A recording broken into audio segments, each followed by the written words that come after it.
ఏ ఛానల్లో చూసినా జూన్ 1 థియేటర్లు బంద్, జూన్ 1 థియేటర్లు బంద్, టక్ టక్ టక్ మెసేజ్లు వస్తున్నాయి.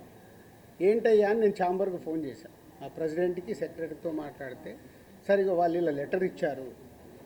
ఏమని ఇచ్చారు? ఎగ్జిబిటర్స్ లెటరు ఛాంబర్కి, మాకు ఇలా పర్సంటేజ్ విధానం కావాలి, ఈ పర్సంటేజ్ విధానం కోసం డిస్ట్రిబ్యూటర్లు కానీ ప్రొడ్యూసర్లతో కానీ మాకు మీటింగ్ పెట్టండి, ఆ మీటింగ్లో మేము అనుకుంది జరగకుంటే మేము జూన్ 1 నుంచి థియేటర్లు బంద్ చేస్తాము.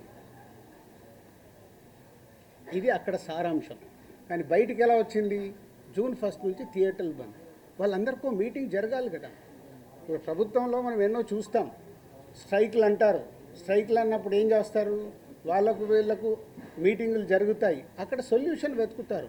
స్ట్రైక్లకు వెళ్ళాలని చెయ్యాలని ఎవరు కోరుకోరు.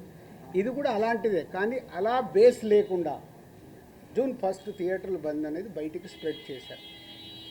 అక్కడ ఎగ్జిబిటర్స్ కానీ ఛాంబర్ కానీ ముందుకొచ్చి ఖండించకపోవడం తప్పు. సో ఎవరి దారిన వాళ్ళు, అంటే మా సినిమా ఇండస్ట్రీలో మీ అందరికి తెలిసిందే, ఎవరి దారి వారిదే. మన అరవింద్ గారు ప్రెస్ మీట్ చేశాడు, ఈరోజు నేను చేశాను. మేమందరం కూర్చొని కదా ప్రెస్ మీట్ చేయాలి. ఇండస్ట్రీకి సంబంధించిందంటే మేమందరం, మమ్మల్ని పెద్దలు అంటారు, మాకు రెస్పాన్సిబిలిటీ ఇస్తారు. కానీ మా దాంట్లోనే మేమందరం కూర్చొని మాట్లాడడానికి భయం, ఎవరు మాట్లాడితే ఏది ఎలా వెళ్తుందని.